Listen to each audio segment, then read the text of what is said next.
When the worlds of Call of Duty Modern Warfare and the Call of Duty Black Ops Cold War merged, things got messy, particularly with the game's weaponry. There were duplicate guns, there were totally different types of attachments for different weapons, guns had flashlights, and there was tape literally everywhere. Guns behaved differently in Warzone than they did in Cold War multiplayer. For instance, check out these spray patterns for the MAC-10 in Cold War versus Warzone. The clustering is much tighter in Warzone, making the gun much more lethal than it is in multiplayer lobbies. How do you sort all this out? How do you get reliable information on what weapons are the best when there are so many variables?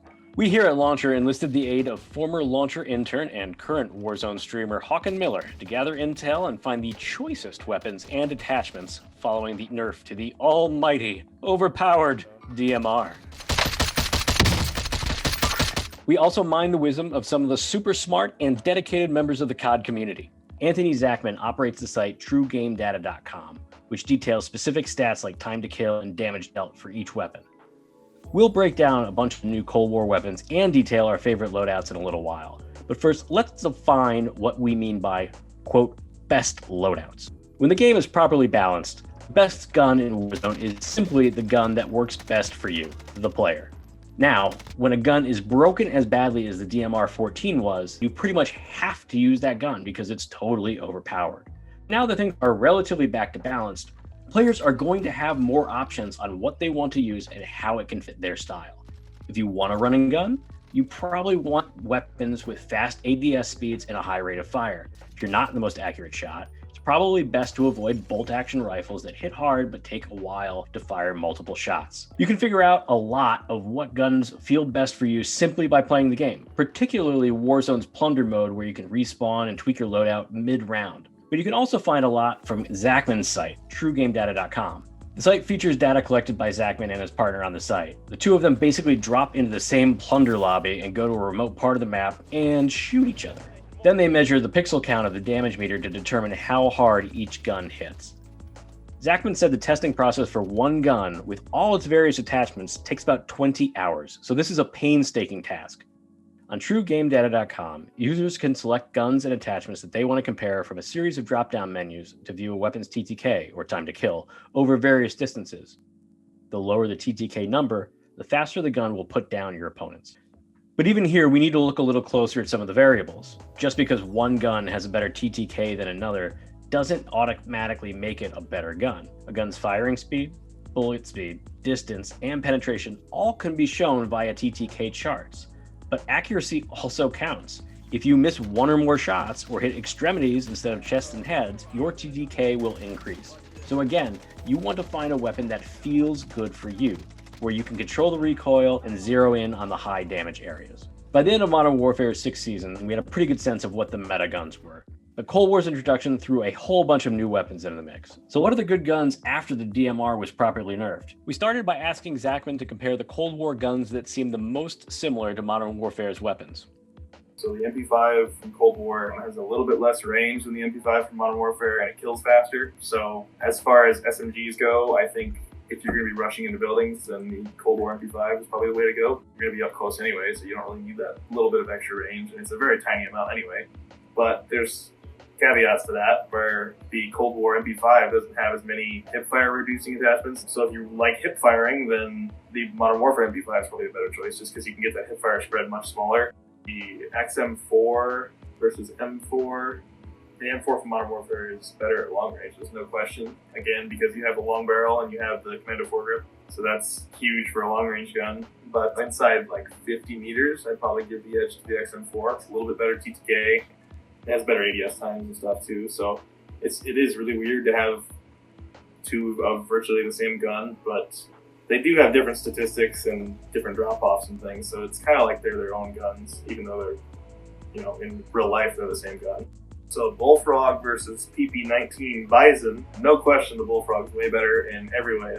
The Bison was kind of bad. I mean, it was good because it had a big mag, but that was like literally all it had going for it. But the new Bullfrog has competitive TTKs. People are definitely sleeping on the Bullfrog right now. It's just as good, if not better, than the MAC-10 in a lot of ways, I think. You know how much people are using the MAC-10 even before they knew it was broken.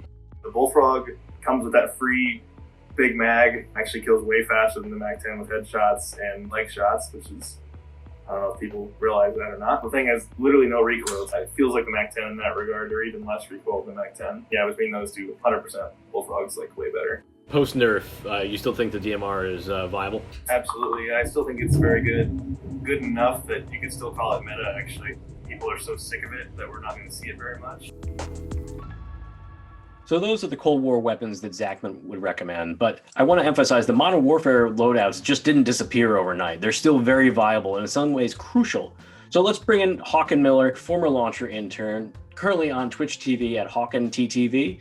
Hawken, you heard what Anthony had to say. You've been testing out a bunch of different combos since the DMR nerf. What are you running these days? Yeah, so I'll go ahead and talk about some of the secondaries I'm using. I find that the Cold War secondaries are pretty overpowered these days. So first one I like to use is the diamatti, of course, the Kimbo version of that weapon.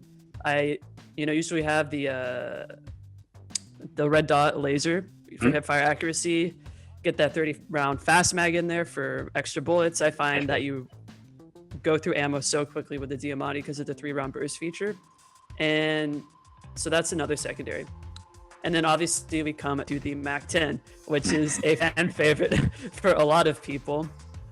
So I actually don't run the silencer on it. I prefer the muzzle brake. That just helps with the muzzle climb for recoil. And if you're using the Mac-10, it doesn't really matter if people know where you are or not, because you're going to kill them anyway. So, and then like a true streamer. And then I like the Raider stock a lot rather than the no stock, because that helps with ADS speed. And I typically like to ADS with the Mac-10 rather than hipfire it, because it's not so great hipfiring. And then here's a shotgun, the Gallo SA-12. That's one that functions a little bit like the Origin. I've seen it win plenty of fights against the Diamattis and then the Mac-10s. And yeah, with that, you just have the heavy barrel. You got the 12-round magazine. The only downside to that is it takes forever to reload the gun. So not so good for like trios and quads games. That's another thing to consider, is like, what game mode are you playing? Solos, you can probably use those lighter magazines sizes and have more movement. So that's something to consider. The AUG is another weapon that some streamers have been using lately. It can be a bit unwieldy sometimes because of the 3-round burst feature, but with that 3-round burst feature, it has a faster rounds per minute than the Mac-10. The only difference is between the burst, there's about 200 millisecond delay. So that's where it's not as good close range. But if you're accurate, you can take someone out with 2 bursts, and that's it.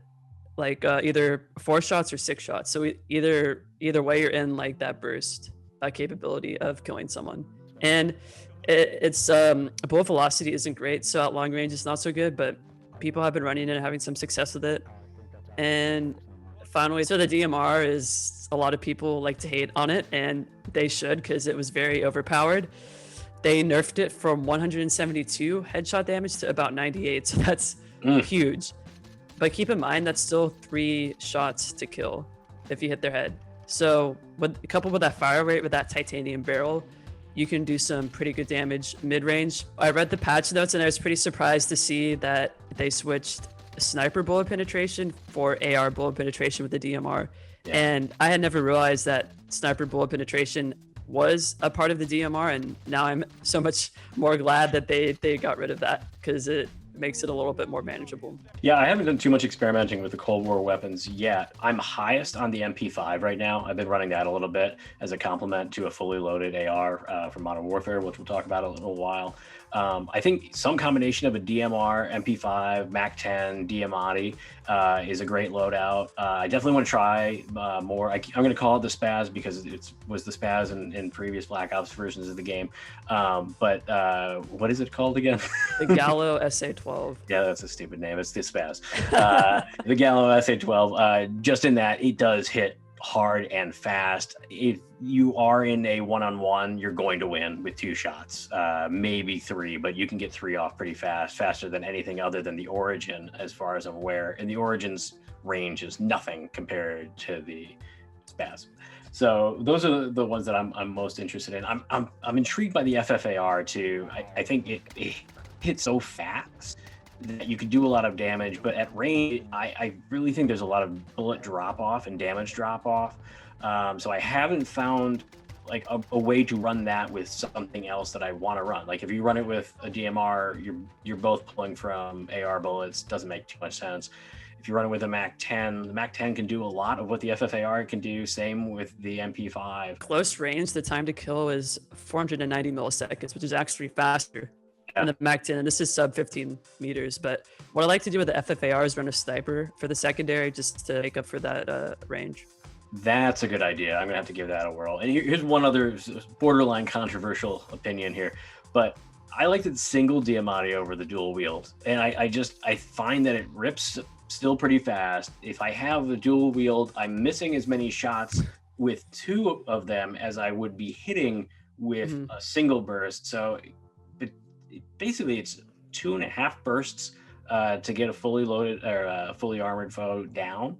I really like that. So running that with a DMR or running that as a base loadout for a ghost loadout is I think a really huge advantage. So I've definitely been switching over I used to run the Renetti, and now I think I'm going to run the Diamatti instead on pretty much all my base loadouts. But let's move on. You mentioned some sniper stuff, so let's get into the snipers. There were two big changes around the DMR nerf, and you mentioned that the distance drop off was a big one. Also, the sniper penetration to an AR level of penetration. So now the DMR really can't operate like a sniper rifle. So what are you running as your sniper rig? For a long time, I used the HDR, and I know you love the HDR. Oh, I love the HDR. And I love it too. And so I looked at the bullet velocity. If you have it fully kitted out, it's about 1,200 meters per second, which is the fastest of any. So like it takes a second to kill if they're 600 meters away, which you'll never get in that fight from 600 meters away in Warzone. I'm an English major, Hawk, and I can't do that math. Trust me, I did a lot of math in this, and I had to call my astronautical engineer friend to help me. But I tend to go with the SPR sniper.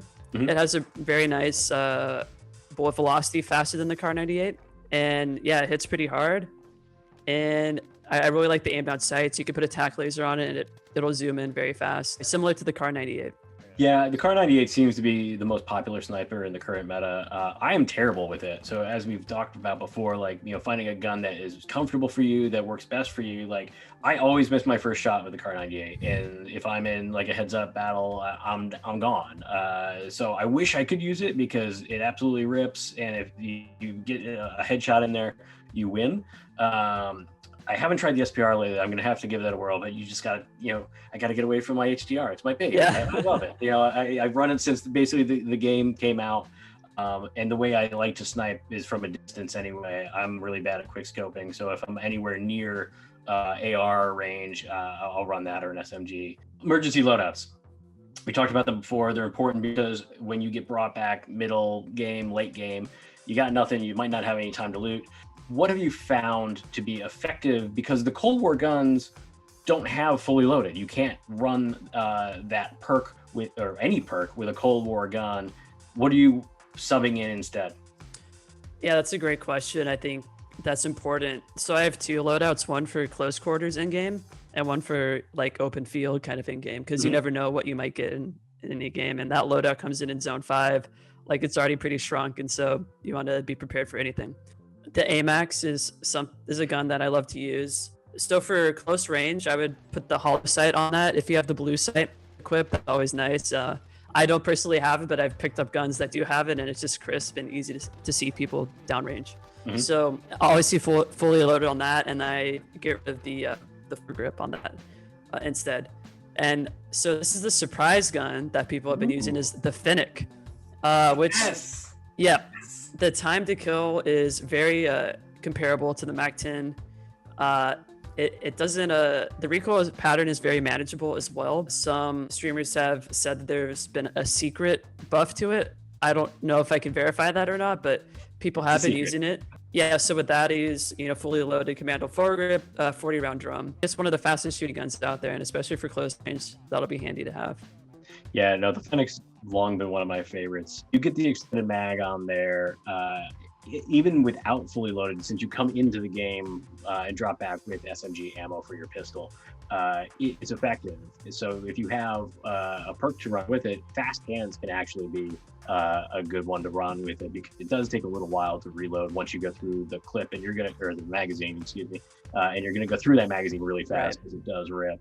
And the CRA Max, that gun's my standby right now. That's my meta gun for the moment. It doesn't move. If you it kicks in some builds, but if you use a shorter barrel and try and bring it out for a little bit more of a close range engagement, monolithic suppressor, 8.3-inch intruder barrel, commando underbarrel, and then 45 mag and the VLK scope. It's a pretty solid rig, and it served me well. Pair that with whatever your preference is between an SMG. I like to go with a sniper because you can use that build at a closer range. And that is definitely my go-to at the moment. A couple of final thoughts here. Reap Island, obviously a new mode that came in with Cold War. Do you build your loadouts differently for that mode at all? Yeah, I don't build my loadouts differently. I think there's still enough distance and enough close range for any Warzone kit to work out. So you might want to change up your perks a little bit. Maybe you want to get double time to move around the map faster. I would definitely recommend, if you're usually using stuns, to switch to a heartbeat, because it's a close map, so you can pick up people a lot easier on that heartbeat sensor, and people aren't getting their ghost classes as quickly. Yeah, that totally makes sense. All right, final thought. You can have anything you want loadout wise. What do you run? Again, I'm gonna have to go with the AMAX like you, Mike. I think it's just the best well-rounded gun. The recoil is a little bit hard to manage, at least for me, but once you get practice with it, get used to it, it's very nice. One thing that people don't run with it is the Ranger foregrip. I like to run the Ranger foregrip. I feel like it controls that recoil a bit better than the Commando. That's something you might want to consider looking at. The only negative of that AMAX is the aim down sight speed. And if you want to use the shorter barrel like you do, that could help. If you want to put a laser on it and have regular magazine in it. So there's a few variations that you can use, but it's really just an all-around great gun for Warzone. And then I'd pair that with the SPR just for the range. And I like the sniper. If you don't like sniping, I would recommend the MAC-10 or the diamatti. You can even go single diamatti. That's always a good option, as the ground loot guns that you can pick up, just shred people. I think the one gun that I would throw into that mix that I've run basically since it debuted is still the Bruin. The rate of fire is great. The accuracy is super smooth. It doesn't bounce that much, even without a lot of attachments to build against and counter the recoil. Right now I'm running it with a monolithic suppressor, tac laser, VLK scope, the 60-round mags, which just really helps from a mobility standpoint, and you still have plenty of bullets to drop multiple enemies. And then I run it fully loaded because I want to have full AR when I come into the game, especially if I get my loadout early on in the game. That's a huge advantage to be able to have that kind of a rig. I'm glad you brought up the light machine gun, the Bruin. I've seen I like to use the PKM. The PKM, the only downside is the movement. So I would probably recommend that for solos, but the time to kill is best in the game, I think. And I think it's just fun to use that LMG. So hopefully you found this useful, and if you did, drop us a like and subscribe to Launcher's channel down below. Thank Hawken Miller for joining us. You can find him on Twitch at HawkenTTV, and also Anthony Zachman, who runs TrueGameData.com. Until next time, I'm Mike Hume. Catch you later, everybody.